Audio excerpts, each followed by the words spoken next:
Welcome to Radical Feminist Perspectives. Today we're going to hear about the book The Political Economy of Same-Sex Marriage, A Feminist Critique by Bronwyn Winter, and it's going to be discussed by Bronwyn Winter with a sort of broader discussion at the end. Radical Feminist Perspectives is a women-only webinar. This series of webinars is run by radical feminists whose voices have been cancelled or silenced in universities, schools and the media. Frustrated that we cannot share what we know in these places, we're offering this online series of webinars here. Enjoy. So thank you so much, Bronwyn, and over to you. Oh, and you're muted, sorry. I am indeed. Right, now I'm not. If you would take the slide off, Joe, I'd like to share my own.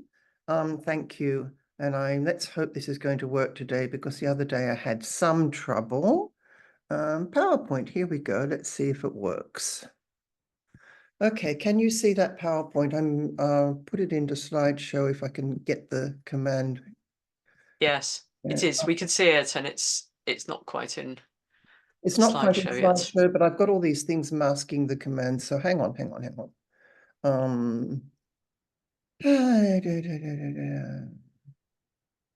Here we go. All right. Now we should be in slideshow. Yeah. Perfect. Okay, so this is, you've seen the rubber duckies that I chose for the cover, which I thought were very cute and sort of encapsulated, I suppose, a little bit how I feel about same-sex marriage. But this book is not about the reasons lesbians choose to get married or not get married, even though I mention them, because that's been debated at considerable length. And personally, I don't really care. If people want to get married, they get married. What I care about is how people are treated differently according to whether they're married or in couples or not. So it's about state and market logics and how that pushes us into a sort of heterosexist normative type of framework. So I'm looking at state, market and family and how they interact. And basically the three parts of the book are dealing with same-sex marriage in relation to the state, the market and the family, and how the family interacts also with the state and the market. So I'm just very briefly going to give you an overview of each section and then go back into it in more detail. So each of the three parts is has 3 chapters. I sort of seem to like to do things by threes. So this is the 3 chapters in section 1. I'm going to go back over them, so don't worry. This is section 2, and chapter 5 was particularly interesting to research, and it's something that doesn't really get treated in these debates. And number 6 doesn't get treated very much either. Actually, none of this gets treated very much. And the last one is also looking at how the family is framed by states and markets, and how I don't think it's coincidental that same-sex marriage has become legalized and generalized and used in the market at the same time as we're having a sort of privatization of risk and a retreat from welfare. Anyway, and of course, surrogacy, we have to talk about surrogacy because, we can't not, because the gay dad's literature on surrogacy is pretty damn awful, including in academia. So I'm going to stop sharing that now. So you've seen sort of what the book is all about, and you get to look at me. So, yeah, I've gone through all that. I've got this text that's written out, so I'm going to be referring to. So the political economy is about how states and markets appropriate this issue to their own advantage and how central the family is to the functioning of our societies and economies. I wanted to look at how homosexual men and lesbians are assimilated, particularly lesbians, but gay dads get in there too, and gay men more generally, are assimilated into the rules and logics of neoliberal capitalist societies, which it goes without saying, I would hope, are also male supremacist. So, so whatever else it may be, same-sex marriage today represents a claim to legitimacy, to social, political, economic and cultural legitimacy of the lives of homosexuals. The term sexual citizenship has also been used. I have a bit on that in the book, but I'm not going into that too much today. So the legitimacy of the lives of homosexuals, of the states that legislate for or against same-sex marriage, and of the companies that use same-sex marriage as a branding mechanism. Same-sex marriage sells, it wins votes, It positions nation states among the world's human rights avant-garde and companies among market leaders. The poster people used in state and market advertising are, with very few exceptions, Penny Wong in Australia perhaps being one of them, white, attractive, roughly 40 years old and often with children attached, in a perfectly homonormative image of marriage and family. Penny Wong is the exception because she's not white. The term homonormativity, by the way, in case you didn't know, was coined by a woman called Lisa Duggan, who's more on the queer politics line of things, but her critique of homonormativity is spot on. And she used that term to refer to assimilationist politics among some gay rights groups. And she coined the term, I think, in the early 90s. So good homo citizens are good homo workers and homo consumers, and can reap rewards both economically and in terms of social capital. Briefly, social capital as defined by Pierre Bourdieu. I stay away from the US version of Robert Putnam. As defined by Pierre Bourdieu, social capital is the acquisition of social networks and relations that enable one's advancement in terms of social and usually socioeconomic status. Nicola Barker, who I believe is a Canadian scholar, she wrote about same-sex marriage and the law. She argues that the law uses recognition and non-recognition to control access to economic justice. That's a direct citation. If that is the case, then lesbian and gay entry into the system of legitimation through marriage is equivalent to accepting the rules by which access to socioeconomic advantage is allowed or denied. So in this book, I discuss how this state market family triad has incorporated same-sex family and its domestic economy into the national family and its political economy. I set out to show that within the equal marriage frame, some are still more equal than others, and no points for guessing which ones. I also show how the global same-sex marriage agenda intersects and interacts with specific national path dependencies. By path dependencies, I mean how a country's history continues to impact in the present, even if those historical conditions no longer obtain today. We see that all the time. We see it in Ireland, we see it in France, we see it in Argentina, we see it, of course, in the UK and in Australia. History continues to bleed into the present and condition our reactions in the present, even as we're often unaware of that happening. Anyway, so also the institutionalization of same-sex marriage, and I found this very interesting to think about, is emblematic of the mixed impacts in global and domestic politics of the concurrent development of a human rights and equality turn and a neoliberal turn, which actively undermines those same human rights. So we have this sort of this disjuncture between these two discourses. So we have human rights being promoted by the same states and markets that are promoting galloping capitalism, which of course undermines human rights. Just a bit of factual information. At the time I was finishing this book, same-sex marriage was legal in 29 countries, which at that time included subnational jurisdictions in Mexico, or that has since changed to the whole of Mexico. It's now 36 countries, including the first two Eastern European countries, Slovenia, which for years went back and forth on this question, followed by Estonia just recently, and another post-communist country, Cuba. All of those countries are secular and mostly neoliberal capitalist democracies, secular even if Christianity continues to inform politics and culture. It's worth noting that 3/4 of the legalizations out of my original 29 occurred in the decade between 2010 and 2020, and some 40% in the second half of that decade, which suggests a snowballing effect of policy convergence or policy transfer, which has happened quite a lot too. Except for South Africa and Taiwan, all of the now 36 countries are in Europe, mostly Western Europe, Latin America, and the Anglosphere 5, which legalized in the following order: Canada, New Zealand, UK, US, and Australia, lucky or unlucky last, as you will.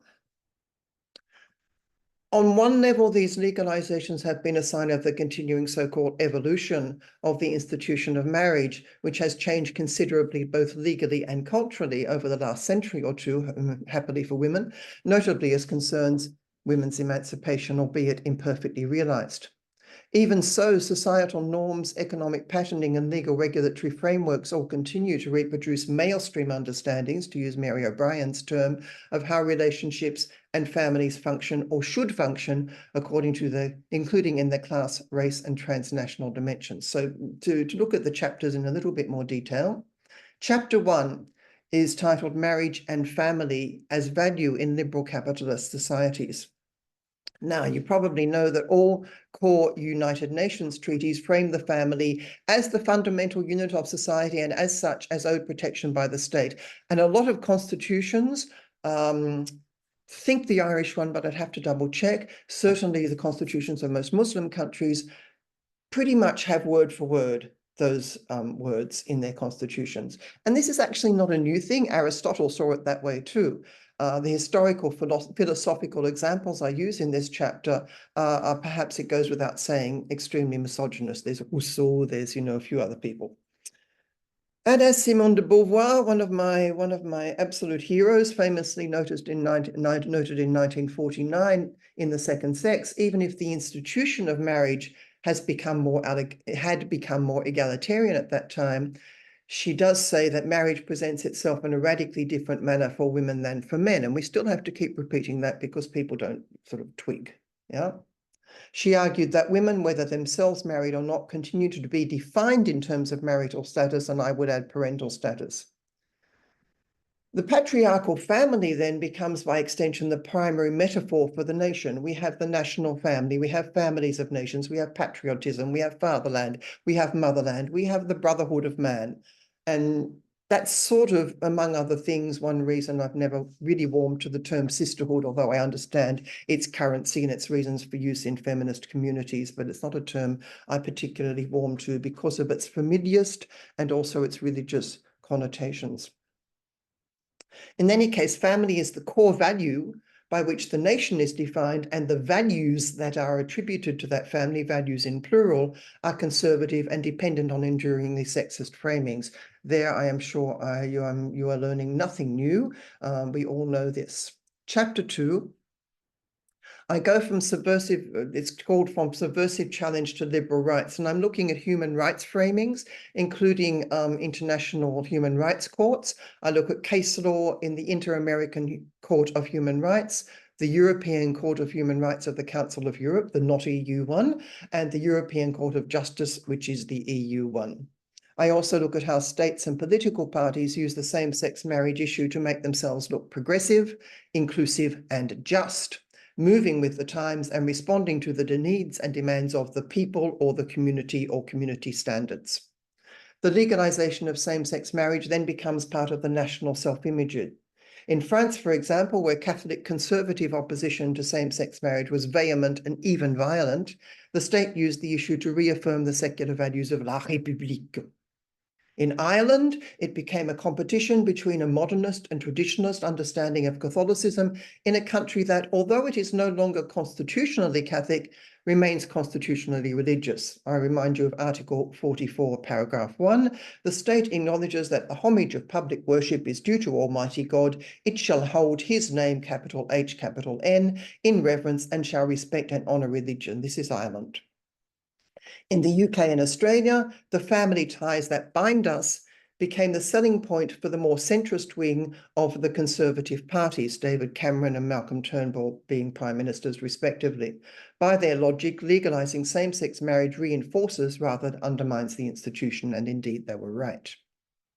Chapter 3, and I was really interested in trying to look into case studies. Part of the problem I had in writing this book, and often in doing research on transnational issues, it's so much is in the US, so much is produced in the US and about the US or about the Anglosphere more generally. Trying to get outside the Anglosphere and the Western Anglosphere was really hard work. I had to dig quite deeply. Fortunately, I read a few foreign languages, of which I speak one fluently and a couple others relatively well. So that was handy.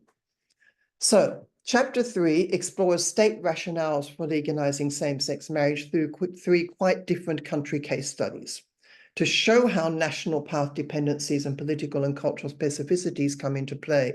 Those 3 countries, in descending order of my knowledge of them, were Argentina, which I had already included in a shorter study in 2014, Germany, and South Africa. I wanted to step outside the Anglosphere, as I've said. This chapter also, and I can, the 3 countries I chose for the case studies are all very different from each other. and came to the national same-sex marriage conversation in distinctly different ways and at different times as well. So I wanted to sort of, get a sort of take the temperature a little bit of the same-sex marriage debate globally, or same-sex marriage legalizations globally, in institutionalizations, and how they reflect specific interactions between the national and the global. Obviously, I also look at what's happening for women in those countries, especially Argentina and South Africa, and what was happening socioeconomically at the time. So in part 2, so that's the state. In part 2, we get to the market. Chapter 4 is called Rainbowing the Workplace, and guess what that's about? It's subtitled the #inclusive chapter, inspired by the IBM #inclusive marketing strategy, which deploys sanitized imagery of the corporate queer. It's quite scary. You go into the websites, it's very sort of airbrushed, lesbians in makeup sort of stuff. You even have butch lesbians in makeup. Multinational corporations have quickly twigged to the marketing potential of rainbowing the workplace, and this is not new. We've got Alexandra Chasen's book, Selling Out, I can't remember the homosexuality in the market. It's quite old. It goes back a couple of decades. So this sort of stuff's not new. But multinational corporations, particularly in the US, have tweaked to the marketing potential. In the US, it's a particular selling point where there's almost zero universal health care, a little bit better since Obamacare perhaps, but still not that great. And company-supported health benefits are a major selling point when hiring professionals. So offering health benefits to same-sex partners was a big selling point for a certain category of the professional population. What's very interesting also in this selling strategy, in this employment strategy, is it's not only attracted more qualified workers, or not more qualified than others, but a greater number of qualified workers, but it's also increased profits. They've done better financially. And corporations also participated in or ran their own same-sex marriage campaigns in many countries. That was the case of Australia, and it's been the case of a number of other places. And of course, you all know about Stonewall, and you all know about probably the strategies of Stonewall and ACON and Human Rights Campaign, ACON in Australia and Human Rights Campaign in the US, giving rainbow ticks, yes, for the most alphabet soup friendly, alphabet soup being LGBTQIA, I always add, and you can work that out. Similar organizations operate. The US outfit, Human Rights Campaign, has huge US multinationals among its top partners. And every single one of them, every single one, without exception, has come under scrutiny for exploitative employment practices, including in their supply chain, environmental degradation, and corrupt business practices.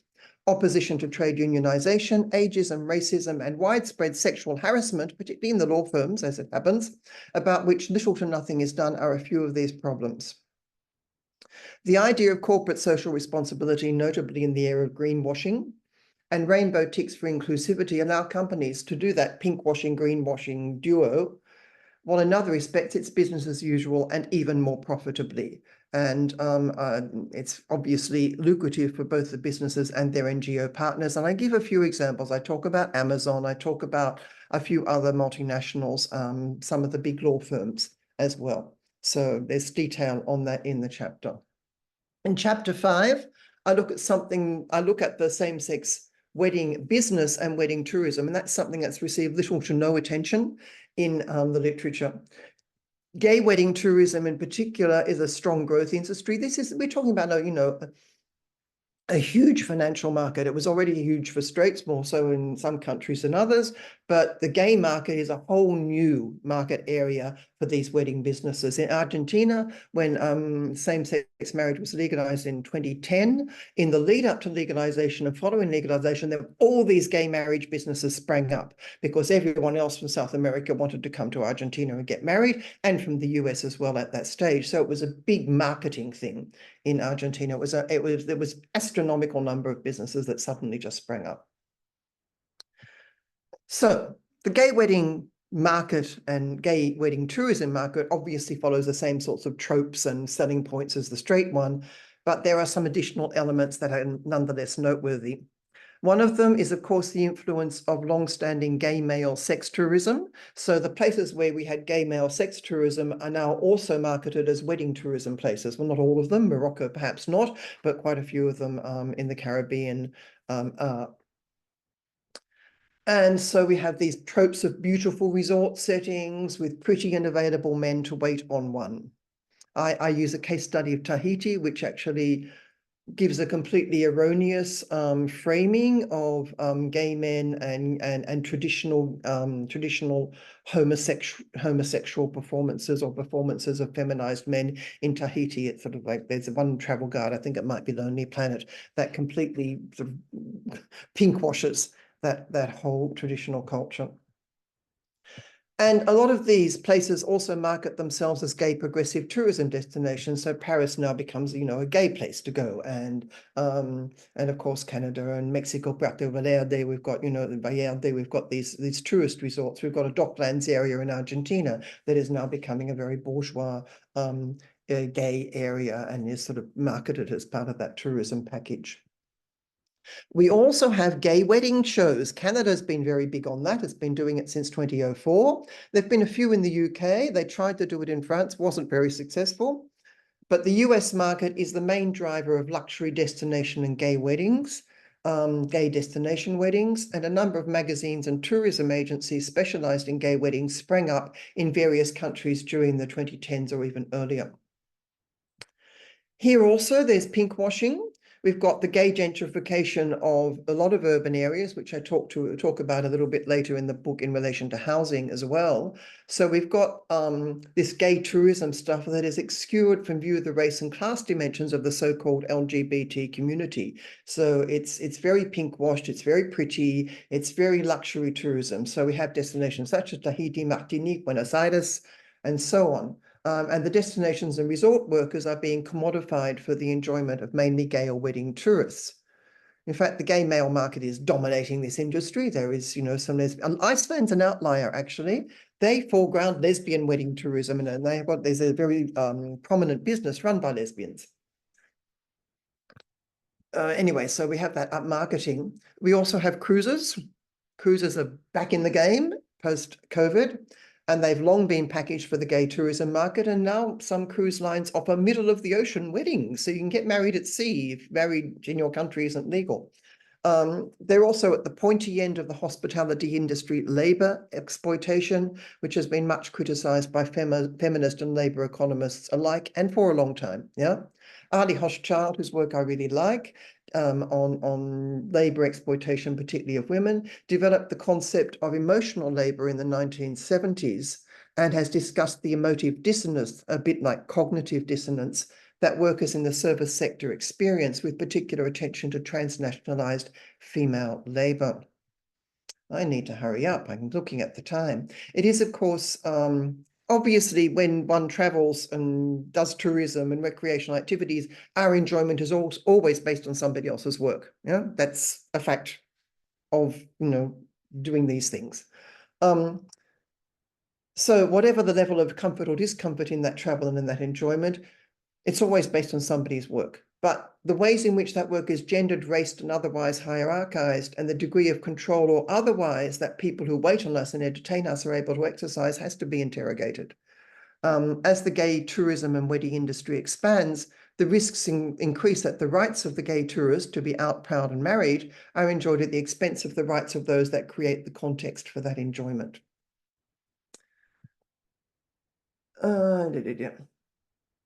Yeah, there's been a lot of talk about the pink dollar, but my view is that dollars are dollars, and the identities of those spending them only matter to the market insofar as the latter needs to adjust its pitch and attract new customers. But the bottom line is dollars and dollars, yeah? And the gay wedding tourism market has many, many, many similarities with the straight wedding tourism market. They just replaced, a man with a woman in, the couples, or a woman with a man, and dress them up in sort of ways that are coded for the gay market. Now, chapter 6 was interesting. This is same-sex marriage intersectionally. No, I talk about the original meaning of the concept developed by Kimberlé Crenshaw. MEMC, even if it has been much debated, I'm not using the trans appropriation of that term, so everybody can rest easy on that one. So looking at same-sex marriage intersectionally, that is gender, race, or sex, race, and class dynamics. I've tended to use the gender term for, purposes of intelligibility to readers. But anyway, I'm talking about class, race, and sex dynamics. Again, had to dig really, really hard to find some statistics. When you've got stats, they're not necessarily disaggregated in the way you want them to be. So the available information I found in various places usually has three different but frequently conflated foci. Representation through same-sex marriage campaigns and through the media in particular. Experience of discrimination is the second one, such as in studies conducted by the European Fundamental Rights Agency and some agencies in the UK as well. And these studies may or may not have anything to do with gay coupledom or parenting. And the last one is actual marriage demographics, statistical registers of who is getting same-sex married and who is getting same-sex divorced. Now, some of these three areas map very neatly onto each other, but they often don't. And it's really hard to resolve that. There's lots of gaps. What I was able, however, to generalize transnationally from available data is that, wait for it, the gay married are more likely to be white, university educated, and in professional or managerial occupations. This is perhaps no surprise. They are also more likely to be urban, also unsurprising, notwithstanding some rural gay enclaves in various countries, and particularly rural lesbian enclaves, I might argue, and notwithstanding some evidence suggesting that the gay married with children, again lesbians, may move to semi-rural or rural areas to raise said children. Also worth noting is that lesbians are actually more likely to get married than gay men, and at a younger age, but their marriages are more likely to involve children, and there are all sorts of legal institutional reasons why that might be the case. Lesbians are also, however, more likely than gay men to get divorced, but are more likely to retain friendships with the ex. Another thing that I discovered is that gay men are more likely to be racially correlated and to marry assortatively.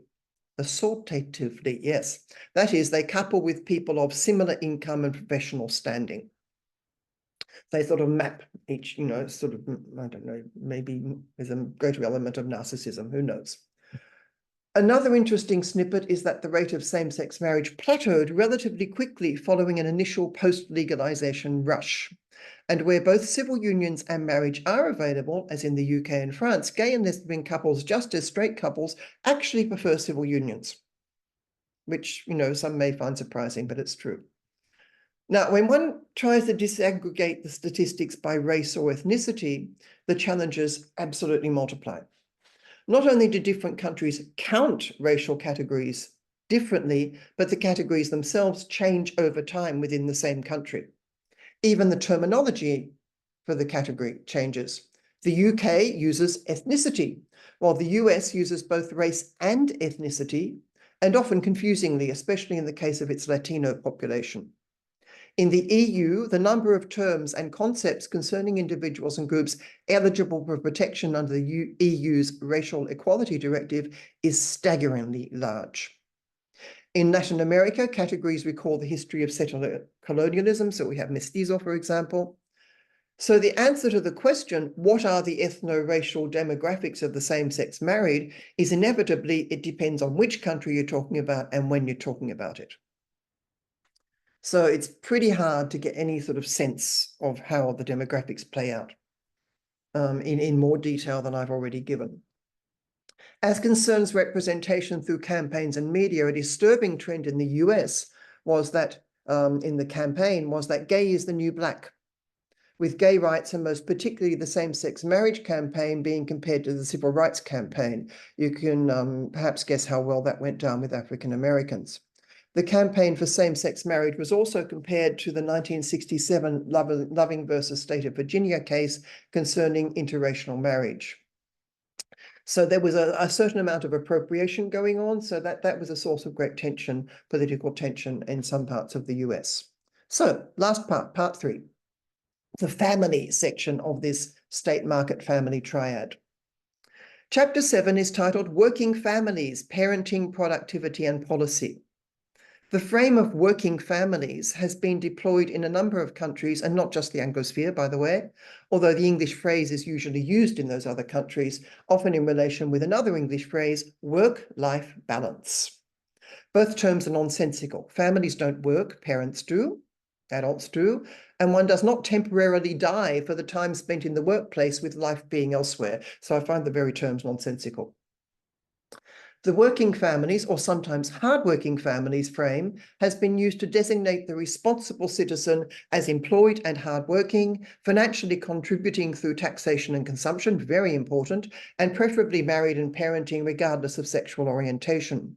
Where the term working families is used by states, as it often is in conjunction with work-life balance, it is invariably to spruik certain family policies or the increase of workplace flexibility, and it's done by both the left and the right of politics for women, and usually comes at the price of greater workplace precarity for women as well, often associated with greater state policing of parents, particularly, albeit not exclusively, single mothers and their employment or unemployment status. And I think those of you in the US, but not only those of you in the US, are well placed to know how that plays out.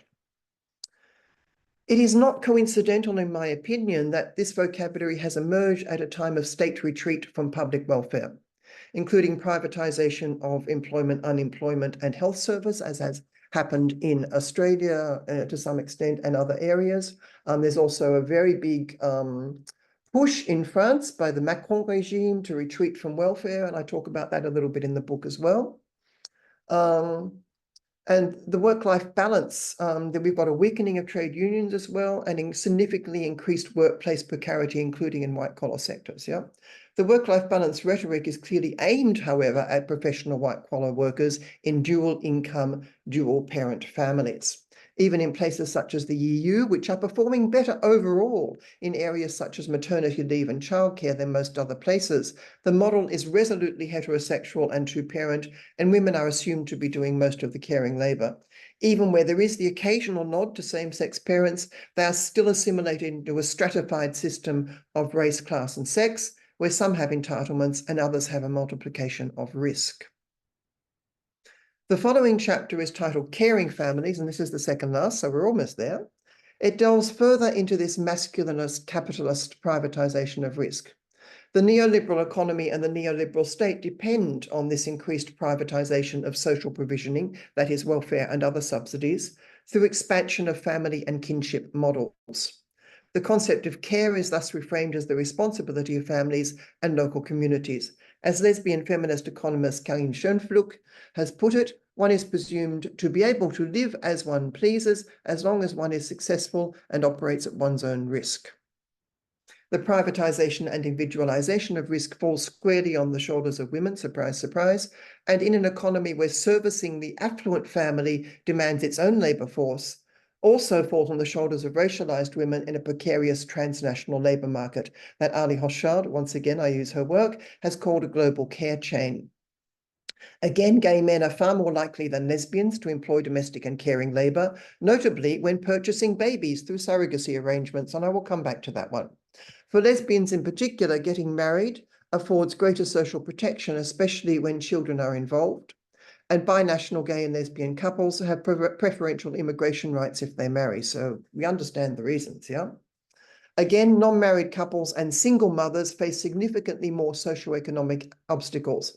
As one lesbian single mother wrote in an article published some years ago in Feminist Economics, a journal of the Association for Feminist Economics, the fact that she is a single woman bringing up children impacts far more on her socioeconomic status than her sexual orientation. Statistically and transnationally, single women with children are among the most at-risk groups for living in poverty, along with older women now, where the risk is increasing quite rapidly. I have a section on housing in this chapter. I talked about the gentrification of neighborhoods before, and I talk about something and we look at gentrification of neighborhoods such as the Mission District in San Francisco or Hackney in London and so on and so forth, Docklands areas in Dublin, in Melbourne, in Buenos Aires, and so on. Collective cohabitation models, even in gentrified areas, are now frowned upon. There was a cause célèbre of the Scarborough 11 in Hartford, Connecticut. You can look that up, Scarborough 11. It was quite a big thing where you had a collective household with a number of couples, children, adult children, single people, all bought this house together and lived in it. And the other people who lived in the street weren't very keen on that because they were all in couples, including lesbian couples who actually wrote letters to the editor of the local paper and so on. Now, there was the local council was to take action about this, withdrew the action, but then they started changing zoning laws. So we're actually having municipalities. I don't know how much this is the case outside the US, but we have municipalities changing zoning laws to dictate certain types of household, which I find a little scary.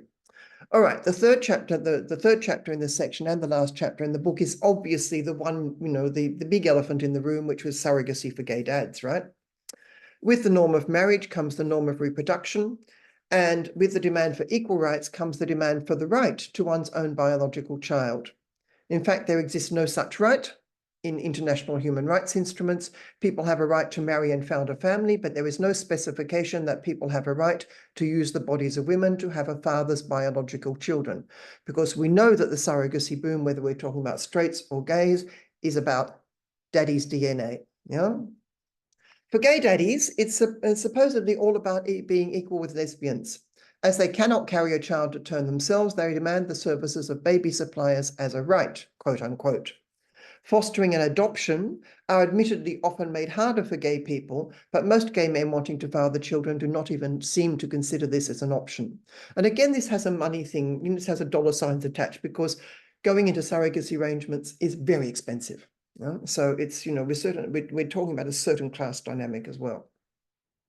So in this chapter, I examine surrogacy as a contractual relationship in a patriarchal capitalist economy in which the intending parents are the clients, the egg and womb providers are service providers or treated as service providers, framed as independent contractors leasing out their bodies or selling organic matter produced by those bodies. And we all know that's not really the case. They're being pimped. We look at, married surrogacy agencies in places like Ukraine or India or so on. They're being pimped. And the agencies are, they're agencies, they're intermediaries. So I look at surrogacy as a form of prostitution. I trace its history. I trace, I took at the Baby M case. I go through all that. And I look at the academic literature.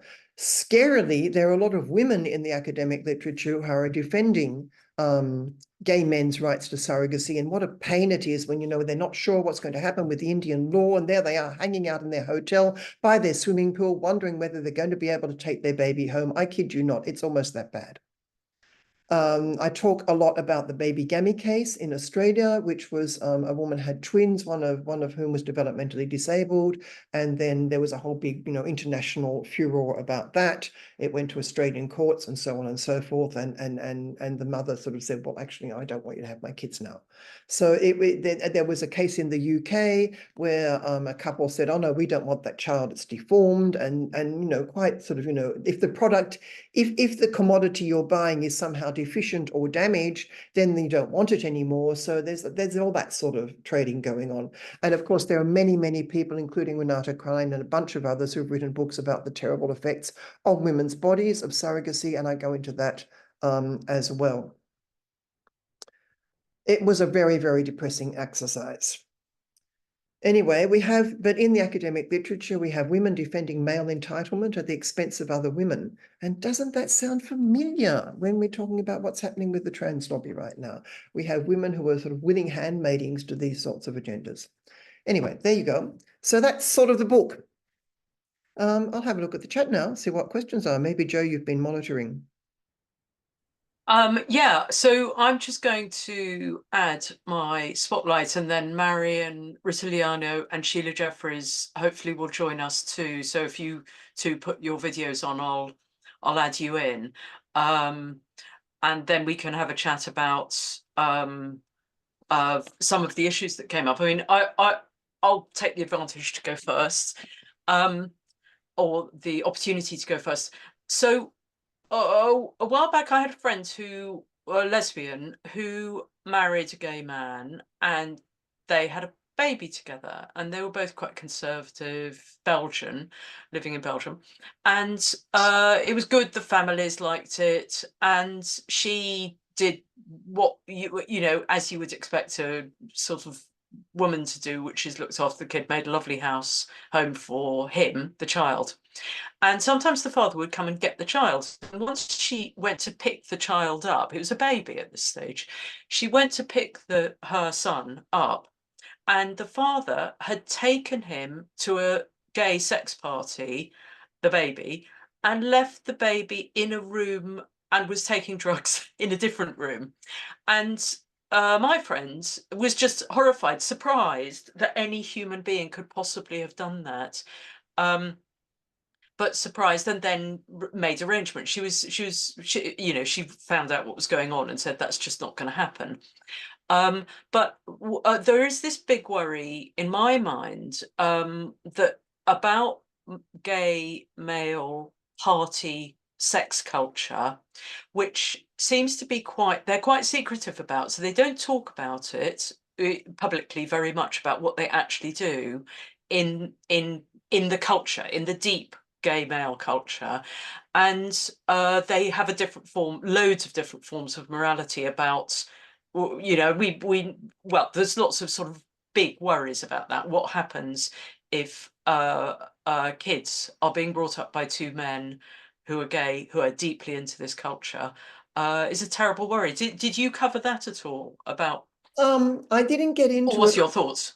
Yeah. Yeah, I actually did look at this in the surrogacy literature. There's some stuff, often scandal rags talking about, you know, gay men want to adopt children because they're pedophiles.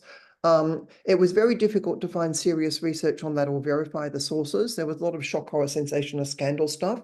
And, you know, Yeah. maybe women like Sheila or others have looked into this in greater detail. But I actually found it very difficult. I might mention it in passing, but I found it very difficult to find anything substantive. A lot of the problem with a lot of the things I talk about in the book is there is insufficient research and sources are insufficiently verified, like with the class-race dynamics, yeah?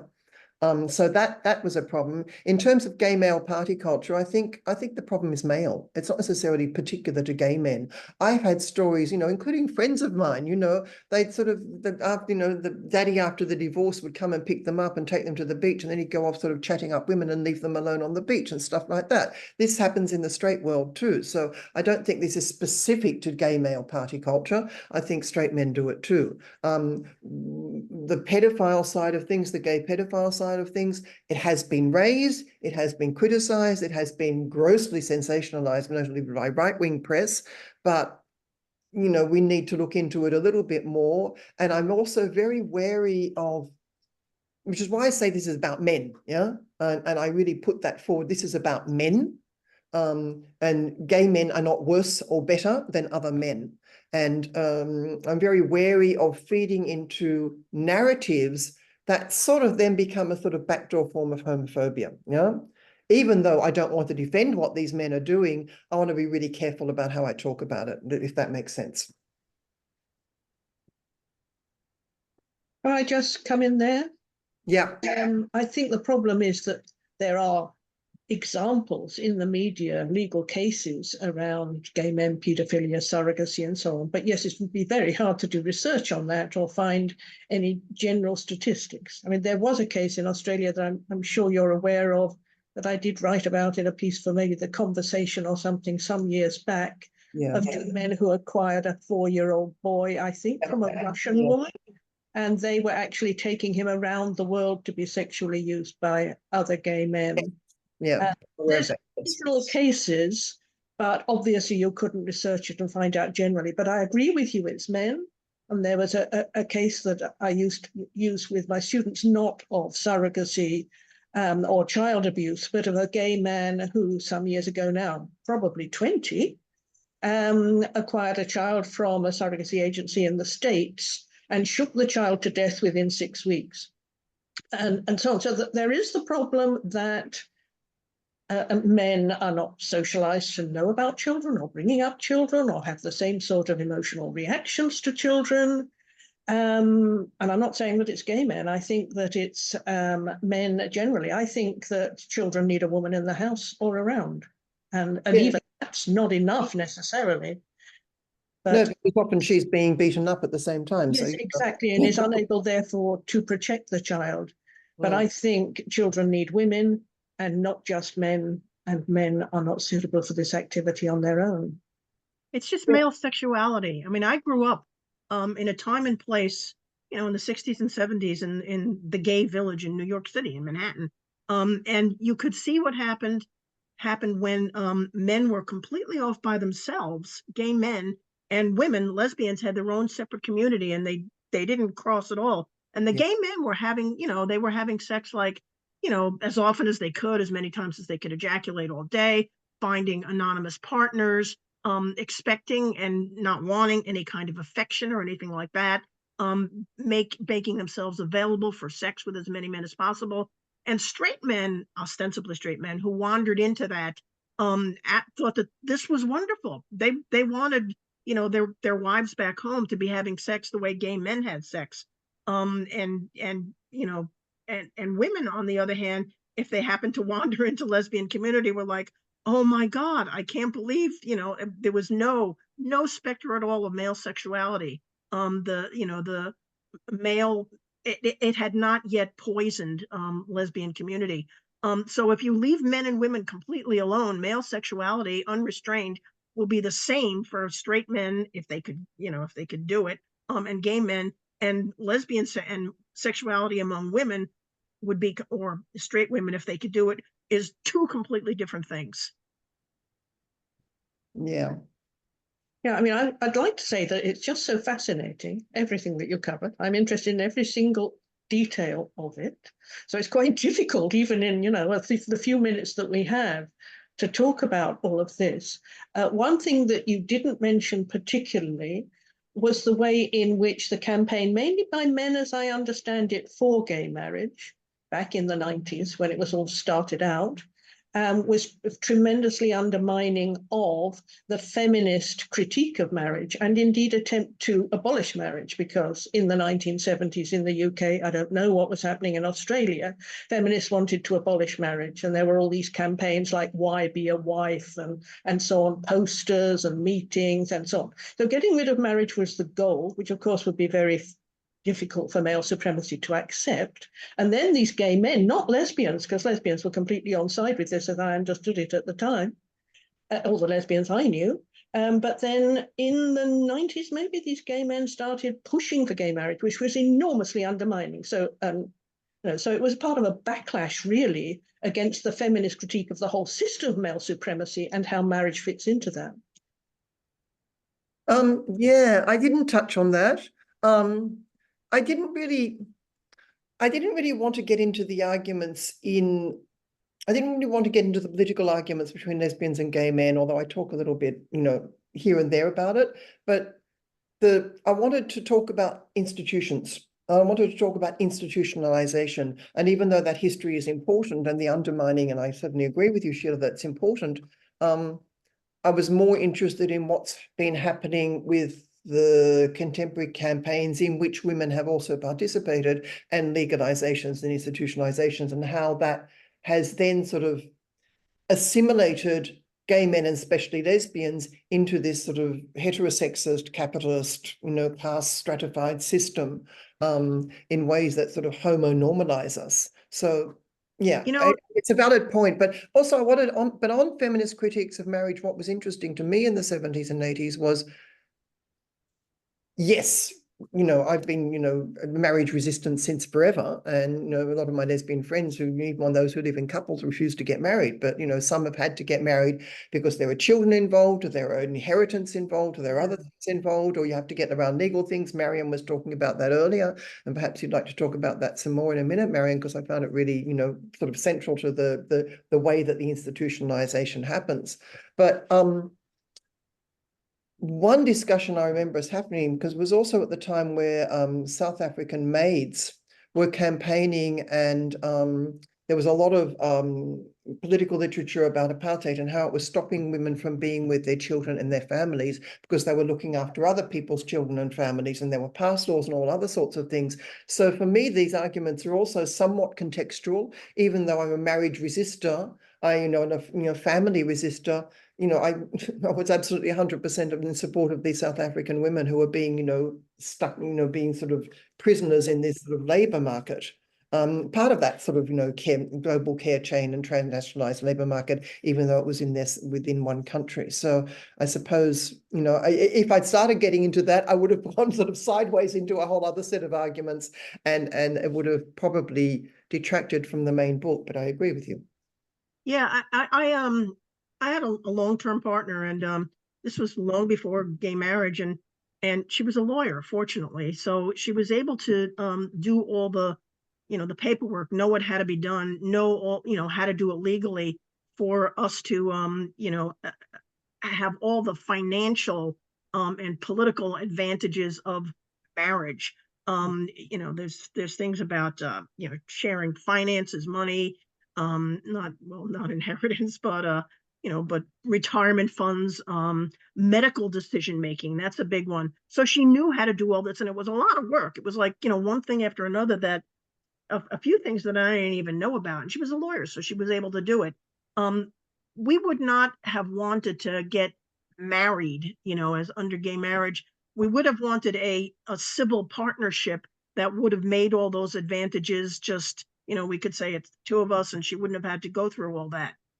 We did ultimately, we had a friend who was a gay Episcopal priest who said, look, I'll do a ceremony. You can have a party. You can say those beautiful words, till death do us part. And have your first dance, and you can say it all in front of your friends. And we ultimately did that because it was just, that's what it was. It was just like a personal sort of, thing with our friends. But we wouldn't have wanted the official, we're married. We would have wanted the civil partnership that she was able to get for us, simply by being a lawyer. But most people don't have that. Yeah, it's yeah, and that's how the sort of the privilege and the class and everything else comes into it. Not that it's the fault of the people who are in a certain profession or have certain privileges. We don't sort of necessarily seek those things, but it's just playing into that stratification, and you get trapped by it. A friend of mine in France, or the sister of my closest friend, in fact, she and her girlfriend got married, and they own a house together, and her girlfriend has 2 kids. Under French law, you can't disinherit the kids, and the kids come before the spouse. Yeah. So in order for her to make sure that she could, if her partner died, to make sure that she could continue to have enjoyment of the house and a stake in the house and all the rest of it, that the house didn't go directly to the, that her partner's, share didn't go directly to the kids, and the kids couldn't decide to sell the house from under her while she was still alive, they had to get married. That was how they got around French law, sort of, basically, because French law is very familialist. Children come before spouses. Yeah. And biological children come before non-biological children, all that sort of stuff. It's changed a little bit now. It's a bit better than it used to be, but it's still very based on children inheriting. In Anglo countries, that's less the case. I know it's not the case in Australia, but French law is very strict about that. You can't disinherit your children, which is in some ways a good thing, but in other ways, it leaves sort of partners out in the cold, particularly in same-sex relationships. Right, something I would like to ask, and I was thinking about this as you were going along, and there may not be time really to discuss it now, is we have a very international audience, and you were talking about how the situation was different in getting gay marriage in path-dependent terms in, I think, Argentina, Germany, South Africa. I know we haven't got much time, but if you could just give an example of what that difference might be, that would be interesting. Yeah, okay. Well, in Argentina, it was very tied up with the politics of neo-Peronist Cristina Fernández de Kirchner, also nicknamed CFK, which is sort of reminiscent of JFK, yes. And she's like the neo-Peronist. She was president, and then she was prime minister, and a very, very iconic public figure. In legalizing gay marriage and announcing the legalization of gay marriage, she actually referred directly to Eva Perón. So it was like she wanted to incarnate, be the modern day Eva Perón, who was a very, very popular, who was the wife of Perón, of course, and who was very, in her own right, a very popular figure. And because Kirchner is neo-Peronist in Argentina, that also, like the gay marriage thing, it became a way for her to inscribe herself in a political history. Also at that time, Argentina was going through a whole lot of economic woes. and violence against women was pretty high, but, gay marriage sort of like wallpapered over that. And the first gay marriage in Argentina was televised to great pomp and ceremony, and it was two gay men, obviously, just as it was in France, the first televised gay marriage celebrated by a woman mayor to great pomp and circumstance, and they danced into some show tune and so on and so forth. So we have these carefully staged public weddings that sort of go with the way the political class sets itself up. So it was sort of like a selling point for Kirchner at a time when lots of other problems existed in Argentina: abortion rights, violence against women, including lesbians because they were lesbian, serious economic issues. In Germany, what was really interesting, and I know less about the German case, so I know that there are people here from Germany, so you can correct me if I get stuff wrong. But I sort of looked into the history. I mean, of course, we have Magnus Hirschfeld and we have Anna Röding, and we have these people who quite early on were talking about homosexuality in quite specific ways, yeah? Not the invert discourse, but something sort of similar. And so we have a long history of that in Germany, but same-sex marriage in Germany and its legalization, I think, is very bound up with the partition of Germany after Second World War, because we had two different cultures in Germany, and then we had the reunification, and we had a sort of subterranean gay movement in East Germany that sort of tries to connect with the West German movement, and they find them hedonistic and superficial and not sort of really getting to the nitty-gritty of things. The Lutheran Church also plays a role in what happened with the history of Germany, because and Luther's a big figure in Germany, right? He's a big figure not only because of writing the Bible in the vernacular and Protestantism, but Luther's actually appropriated by the far right in Germany as an emblem, as Joan of Arc is appropriated by the far right because Luther was very much about sort of normalization and power as well. And he was deeply anti-Semitic. So, that's another problem. But anyway, so the Lutheran Church sort of played a role in a sort of resistance capacity as well, particularly in East Germany. But the first gay marriage, which wasn't legal in Germany, as far as I've been able to find out, it was celebrated in a Lutheran church. And it wasn't legal, but it was a Lutheran church. So we had a support of a sort of progressive section of the Lutheran church for same-sex marriage. And that ties into a whole lot of other narratives about reunification and Lutheranism and how that fits into the sort of German economy. And of course, in Germany, we had the Angela Merkel's political party, and she comes herself from a religious background, daughter of a pastor, and was a giant in the EU. She actually allowed a conscience vote in the end, and that's how it got across in Germany. That's how it got up in very recently, 20 whatever it was. That's how gay marriage got legalized in Germany. But the history of sort of how they got there is actually bound up with these stories of reunification and the historical background and so on. South Africa, it was part of the post-apartheid politics, and there are actually three different forms of marriage in South Africa. There's polygamous marriage, or polygynous marriage, to be more accurate, which is the traditional marriage for traditional African communities, which is its whole own little Which set. is a horror in its own right. Yeah. And we have marriage, which is, basically, and then we have civil marriage. So civil marriage is largely considered the gay marriage, and marriage is still for the straights. So the way that sort of happened in South Africa, and it was all part of sort of like, the rainbow politics of post-apartheid, rainbow writ large, yeah? So it was sort of bound up with this post-apartheid commitment to equality and justice and freedom, but equality and diversity at the same time. So we have these three different marriage regimes in South Africa. And at the same time as we have these three different marriage regimes, gay boys are obviously very much involved with the campaign for gay civil marriage and white gay boys. And we have horrendous, as you all know, these horrendous violence against lesbians in South Africa, these corrective rapes and so on. And, even though that gets sort of exoticized and becomes a trope about, aren't these terrible black people, aren't they awful in South Africa? There's that sort of sensationalism, which I abhor. It's also true, there is absolutely shocking rate of violence against lesbians in South Africa. It's also the country, I don't know whether it's still the case, but at one point in time, it was also the country where the AIDS epidemic was at its height. There were more people than any other country in the world, and it was women who were getting it. So there were, there's a whole sorts of series of things around South Africa. So what I try to show in each country is sort of how there are other things going on that are not addressed while gay marriage is being foregrounded.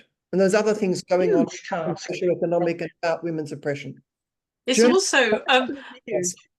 I just in China, after the one-child policy, where there's 70 million or some huge number of missing women, that a lot of men don't like it that they can't have a wife, and there's increasing pressure on women to marry 2 husbands. So that could be the fourth new form of marriage that they're going to say. Or I mean, I suppose it could a fourth different marriage regime. It's horrifying if that now is a thing that women are being encouraged to do. Imagine having 2 husbands.